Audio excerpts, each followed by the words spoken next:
Thank you. Thank you very much. Thank you. What a fantastic crowd. Well, I got up this morning. In fact, a couple of weeks ago, I decided I was going to come in here and give one of those rah-rah speeches that I love to give and that you've always loved to hear. And it's a lot of fun for everybody. But then the events started taking place over the last couple of weeks. And I can't give a rah-rah speech.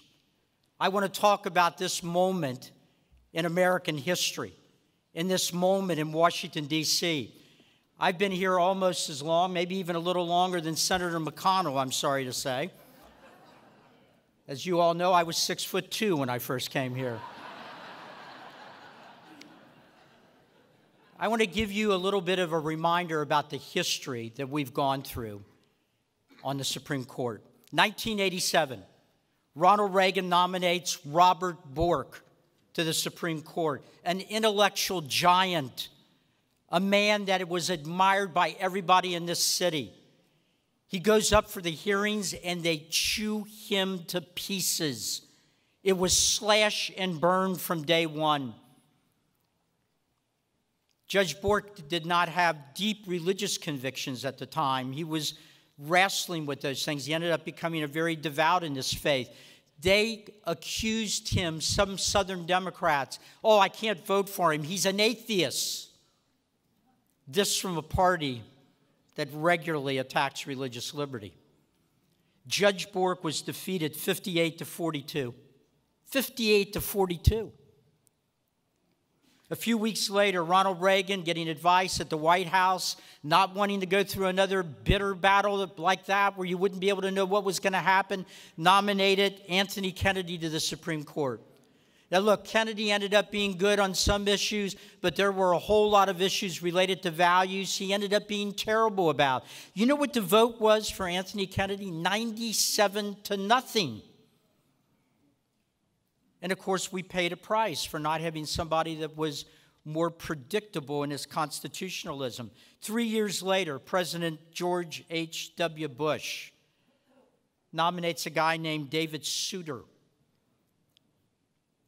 I remember when the nomination was made, I thought to myself, well, I've never heard of this guy. Why do we think he's one of us? I was called over to the White House to meet with somebody that shall remain nameless. He knows who he is. I know who he is. We had this long conversation. Gary, he said, this guy's going to be fantastic.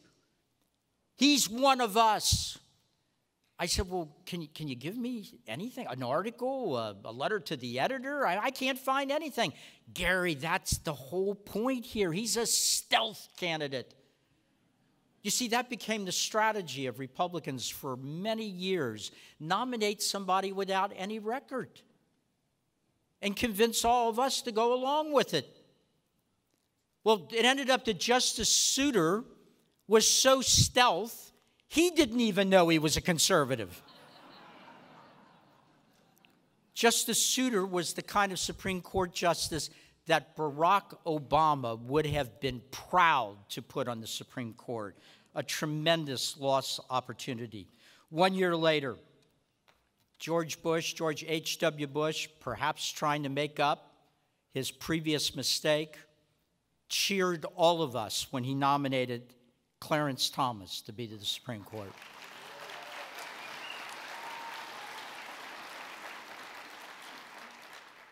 And I remember what happened to Judge Bork. And I wanted to do something to make sure that didn't happen again. So I registered a group with the IRS called the Citizens Committee to confirm Clarence Thomas. And we raised some money and we started running ads, particularly in southern states where there were Southern Democrat senators, to try to make sure they didn't weasel out and fall in line behind the leftists that ran their party even back then. And the hearing that Clarence Thomas went through, it was a tough hearing, but all along the way, he was answering every question. I knew Clarence from the Department of Education. Almost every conservative in town knew him, respected him, admired him. And then at the end of the hearing, when everything was almost finished, all of a sudden, there's a surprise witness, Anita Hill. A young woman that had worked in his office on several different assignments that he had. She, in fact, had followed him from the Department of Education to the next place that he went.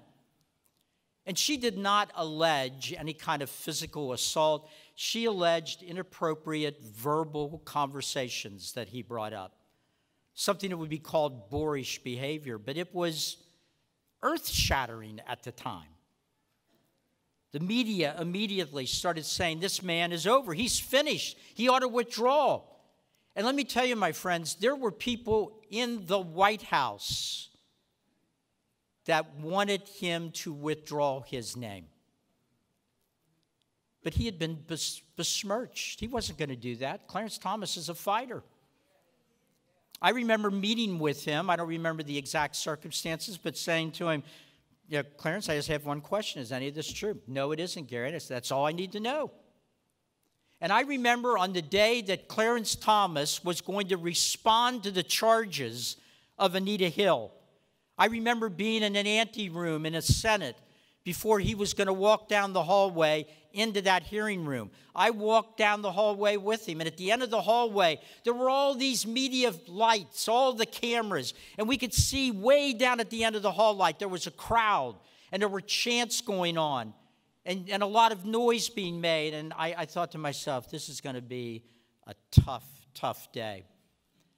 But as we got closer to the end of the hall, it wasn't the kind of people we saw there at the end of the hall like the people we saw in the hearings that were held for Judge Kavanaugh, the people screaming, trying to stop the committee hearings from going forward. At the end of the hall were tourists, people that were in Washington because they saved, in many cases, for years to bring their family here. They couldn't get a ticket to get into the hearing, but they knew that Judge Thomas, Clarence Thomas, was going to be responding to those charges. And they were at the end of the hall, and when we rounded the corner, they started applauding for him, yelling out his name, people yelling, we're praying for you, we're praying for you. And Clarence Thomas, with that being the last thing he saw, walked into that hearing room, sat down at that chair, and confronted those senators.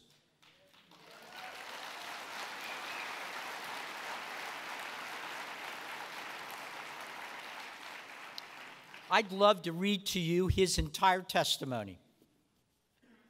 It was powerful. I'll just read one paragraph. Some of you will remember part of this paragraph. Imagine him. Imagine this young man that had grown up in poverty, raised by a single mother, had overcome all kinds of problems to get to the level where he was. But he had made one mistake in his life. He was a black American willing to defend conservative principles.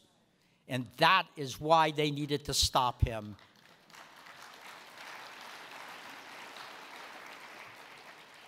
This is what he said. This is not an opportunity to talk about difficult matters privately or in a closed environment. This is a circus. That's what we're going through now, a circus. It's a national disgrace.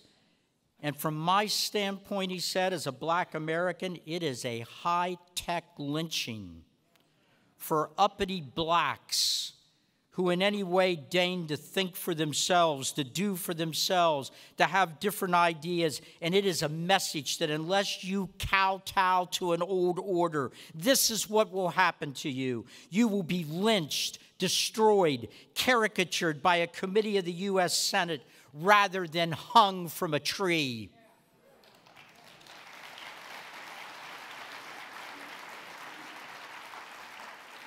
You should have seen the faces of some of those senators, guys like, at that point, Senator Biden.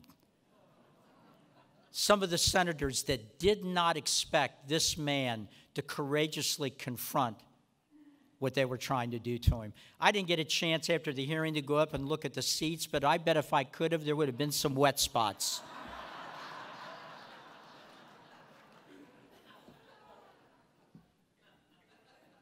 Clarence Thomas was confirmed to the Supreme Court of the United States, and year after year after year, not out of revenge, but year after year, He has followed the Constitution. He has made me proud, you proud. When the history books that matter are written, it will show that because of Clarence Thomas's 5th vote, time and time again, this country is a better place than it would have been otherwise.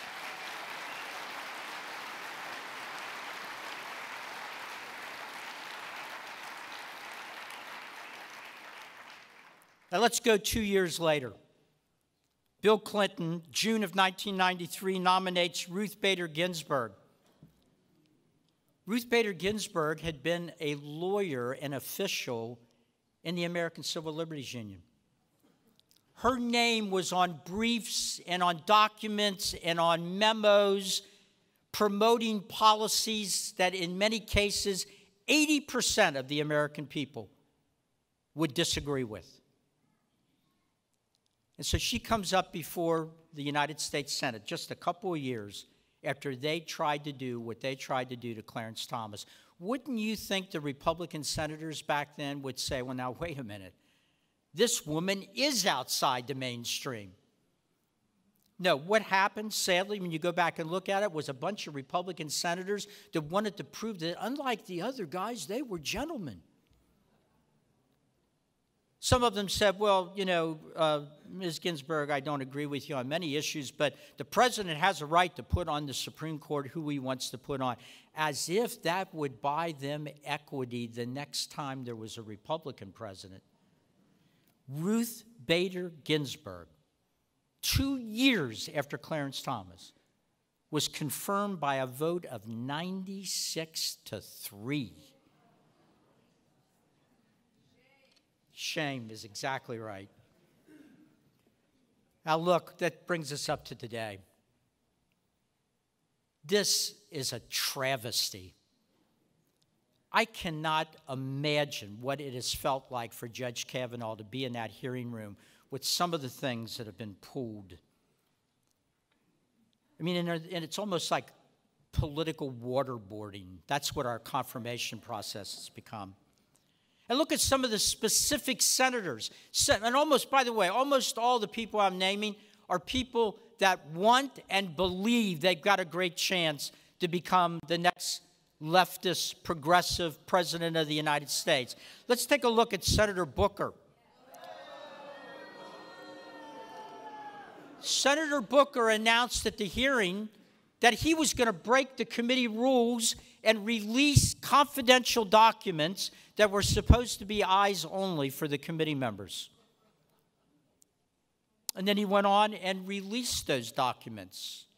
And the next morning, went on CNN, not realizing that when he released the documents, there had already been negotiations between the two staffs, the Democrat and Republican, and the documents had already been cleared for release without the rules being violated. So he goes on CNN bragging about, I care so much, I was willing to break the rules of the Senate in order to get this information out. And even on CNN, the interviewer says, well, Senator, isn't this some grandstanding? Because the information we have is that these were not confidential documents. My friends, if you get a chance, bring up the interview. Senator Booker gets mad because he's being accused of following the rules. He starts shouting, no, that's not true. They weren't allowed to be released. I broke the rules. I broke the rules. And when the interviewer said, sir, no, you didn't, he said, well, then I'll release more documents this afternoon. Can you imagine if your 10-year-old happened to walk into the living room during this and he said to you, Daddy, why is that senator bragging about breaking the rules?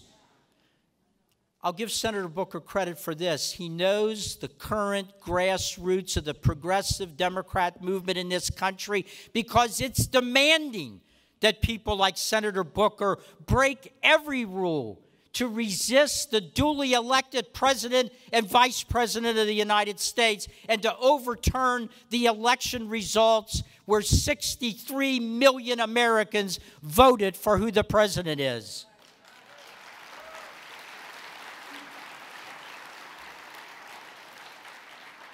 Senator Kamala Harris, ought to be ashamed of herself. She was in the justice system. I believe she was a prosecutor out in California. She pulled one of the oldest tricks in the world, the kind of thing you would expect in some sort of dictatorship where the news is manipulated by a government. Judge Kavanaugh was asked about a case, and he said, well, one side of the case argued this, and the other party in the case argued da-da-da-da. So Senator Harris puts out a statement, and she takes out the part that indicates he was describing the views of one party of the case. And she says, did you know that Judge Kavanaugh said that he believes, and then she quoted what he was describing in the case. That's just disgusting. And when she was called on it, there was nothing resembling an apology. Because when it comes to stopping a person like Judge Kavanaugh from being on the Supreme Court, the left will do anything.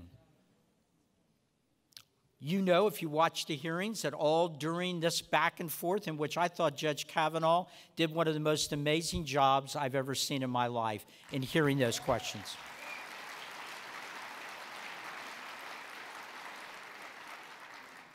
And in the audience, time and time again over those days, there were these Antifa wannabes acting like little Nazis, trying to shout down the hearings. Now, that's happened over the years before in Washington, D.C., but you know what also happened anytime that took place? The senators in the room of both parties would say, we would like to ask the audience to please remain quiet, or if you cannot, leave the room. This is a proceeding of the United States Senate. You are here as a guest in the hearing room. Not one Democrat senator disciplined those people in that room. The things they were yelling were so over the top that Mrs. Kavanaugh had to take their two daughters out of the room rather than let them sit there and hear the things that were being yelled at their father. And not a Democrat on the committee said a word. I could go on, but let's just mention one more senator. Senator Feinstein was sitting there during all of this, and in her possession was a bombshell letter. She had that letter for several months. It looks to me like it was a, quote, insurance policy. We've been hearing about lots of insurance policies, right? They had one over at the Justice Department. We're finding out more and more about that insurance policy. She sat on that letter, hoping, I suspect, that these other tactics they were using would be able to stop Judge Kavanaugh. And when it failed, then all of a sudden the letter becomes public, and now we are in the middle of this circus. I wonder if she actually had the letter in the room with her during those hearings. She could have brought it up in the hearings. She could have brought it up in the private meetings with him. She didn't do it. Now, my friends, all these cases, all these confirmation battles that we've seen over the years, you know what the main reason is. Oh, look, there's a lot of things that divide right and left, but there's one main reason. The left is scared to death that at some point there might be 5 justices on the Supreme Court that will actually make a ruling that could save a few babies. This is what drives them insane. That instead of 1 million abortions a year, maybe we'll only have 900,000, and that to them would be a tragedy. Think about that. Now look, is that a baby?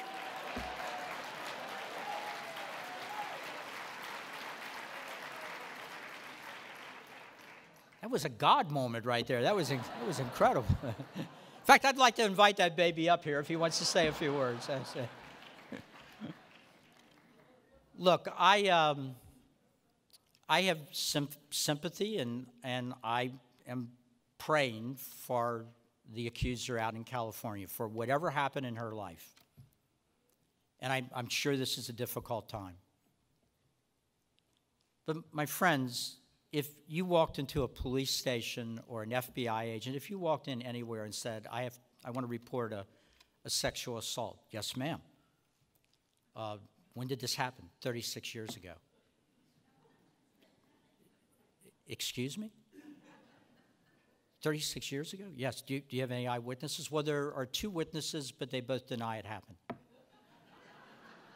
Where did it happen? I don't. It was at a house, but I don't know whose house. How did you get there? I don't know how I got there. How did you get home? I don't know how I got home. Look, ladies and gentlemen, I don't know her. I don't know her values, but I mean, what she's saying is unproven, and I would argue it's unprovable. There's reasons why most laws and most crimes have statutes of limitation, because a week after a crime, it is difficult to reconstruct what happened. 36 years later.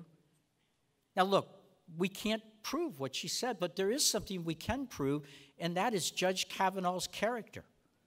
We've got decades to prove that.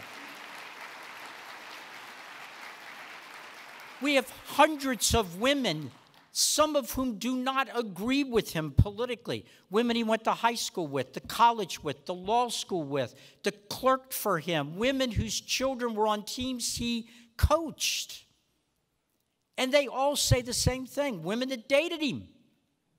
He was nothing other than a perfect gentleman to me.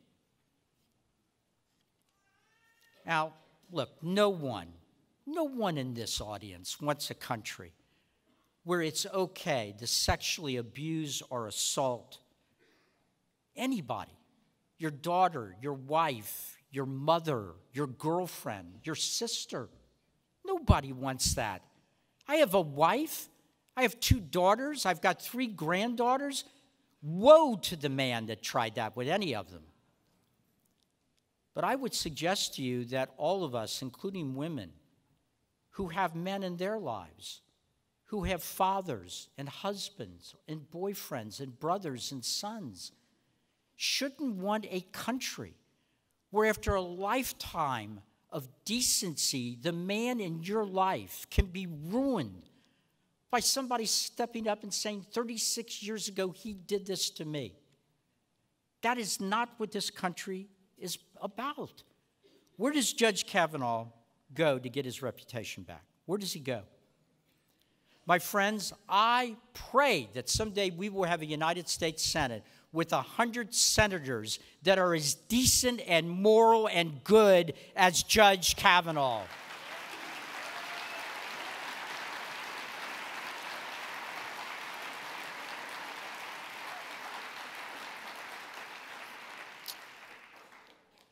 Now, if this tactic works, nobody with our values, or very few, will be willing to subject their children and their wives and their families or their husband to this ordeal. There's a lot at stake here. And I'm not talking about all the groups that are doing this, but a lot of the groups that are doing this to Judge Kavanaugh, they do not believe in the Constitution. They're very clear about that. They want to undermine the free expression of religion in the First Amendment. They want the Second Amendment gone. They want to keep an imaginary right to abort a baby all 9 months of the pregnancy that nobody can find in the Constitution. They don't believe in pluralism. Don't believe that. This has nothing to do with pluralism. They don't believe in civility. They don't believe in the rule of law. They don't even care what happened 36 years ago. This is about stopping one good and decent man. So I would close with this, ladies and gentlemen. When Clarence Thomas was sworn in to the Supreme Court of the United States, man, I celebrated that night.